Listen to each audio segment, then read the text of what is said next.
Welcome, everybody. Welcome to Massoudi Foundation podcast. Today, we are here to have a great interview with dear Dr. Massoudi. As you know, Operation Warp Speed, a partnership between the Department of Health and Human Services and also Department of Defenses, aim to help accelerate the development of a COVID-19 vaccine. So, as you know, the GAO found that OWS and vaccine companies adopted several great strategies to accelerate the vaccine's development and mitigate risks. Hello, dear doctor. How are you doing? Good evening, Dr. Assefi. I'm doing well. I'm glad to be. Thank you so much. Dear doctor, we have so many great questions from our audiences since the topic is the impact of Operation Warp Speed on the future development of vaccines and therapeutics. We have great questions. One of the questions is that, dear doctor, would you please tell us a little bit more about what was the Operation Warp Speed? Great question, Dr. Assefi. Operation Warp Speed was heralded and begun under the Trump administration, and it was really essentially a response to the COVID pandemic, the public health issues that were arising at a rapid pace. Essentially, what the government did for the first time in history is it used its leverage and influence to bring all pharmaceutical industry leaders, all the scientific and thought leaders together and tasked them with finding a vaccine for COVID-19. And in the process, in order to really encourage the collaboration, partnership, and cooperation of multiple industries, pharmaceutical industry, scientific community, teaching university. Essentially, the government de-risked the process and told everybody, don't worry about the potential complications of this. You are not going to be liable for it that might go wrong. And then use the resources of the government to really bring in billions of dollars to facilitating and accelerating this scientific pursuit. And within a year, something that could have and should have and would have taken almost a decade organically took place in a very fast and quick period of time. And we had the emergence of mRNA technology, which was created for the revolutionary COVID vaccine. And that was one of the biggest healthcare and public health accomplishments of the U.S. government in its collaboration with the private sector. Wow, that is really interesting. And what is the significance of mRNA technology?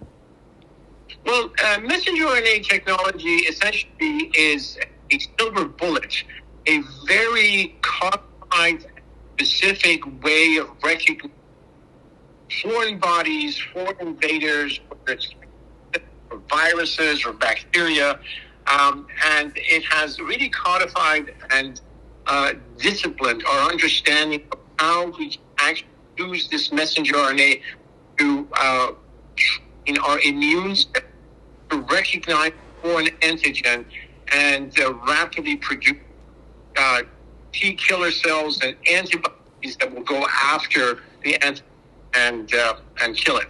So it's a dawn of a new era in a scientific pursuit of creating vaccines and therapeutics for a number of different diseases and disease properties. Wow. And what are the potential applications in neuroscience, in your opinion? Well, the potential applications, some of them are unknown, cannot even be imagined. But within the realm of understanding of neuroscience, more specifically neurodegenerative disorders of the brain, such as Parkinson's and Alzheimer's, we know that cells that become affected, whether it's the buildup of plaque or some other immunocytochemical marker alteration, can be recognized early on in the process. And our immune system can then be trained through the messenger mRNA technology to recognize these early changes in the defective cells and go after those defective cells and essentially destroy them. So the this brings up very exciting potential implications and ramifications in the development of vaccines, much in the same way we developed for COVID-19, for Alzheimer's and Parkinson's disease, and to be able to vaccinate people and lessen the likelihood of development of these really devastating neurodegenerative disorders in humans. Wow. And so what are the potential applications in treating infection diseases? Well, the same messenger RNA technology, the same platform, can actually be used in creating a super class of antibiotics. Antibiotics that are specifically designed for a specific group of bacteria, or antiviral agents that are specifically designed for specific viruses. And, we live in an age of antibiotic resistance. In hospitals, it is not unusual to come across infectious processes, bacterial infectious processes that are really immune to all sorts of antibiotics that we have at our disposal.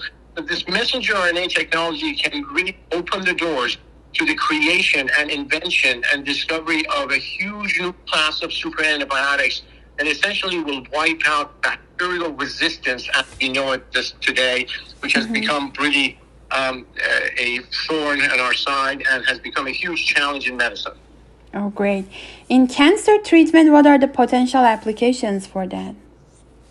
As you know, cancer cells are cells that go awry in a number of different ways. They don't undergo the regular cell cycle or cell death. They are apoptosis or cell death resistant.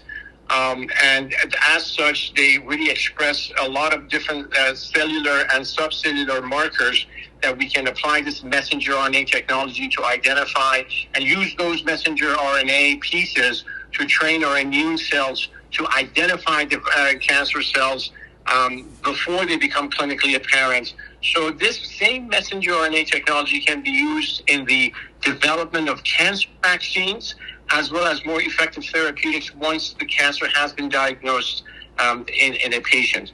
Very exciting era. There are over 60 clinical investigations and trials right now that at least I have heard of based on this messenger RNA technology that is looking at creating a super class of antibiotics, new generation of antibiotics, is looking at Alzheimer and Parkinson's vaccines, as well as breast cancer and other type of cancer vaccines and therapeutics. An immensely exciting era whose genesis really was in what we call Operation Warp Speed. Yeah, that's correct. Thank you so much, dear Dr.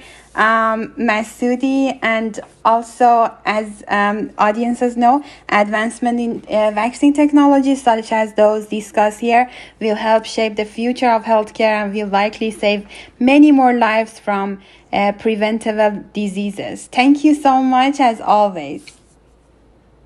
Dr. Assefi, it's been a pleasure as always. I look forward to our next conversation. Sure, thank you. Please stay with us. Don't go anywhere. We have so many great programs, like great interviews and other programs that you might be interested in.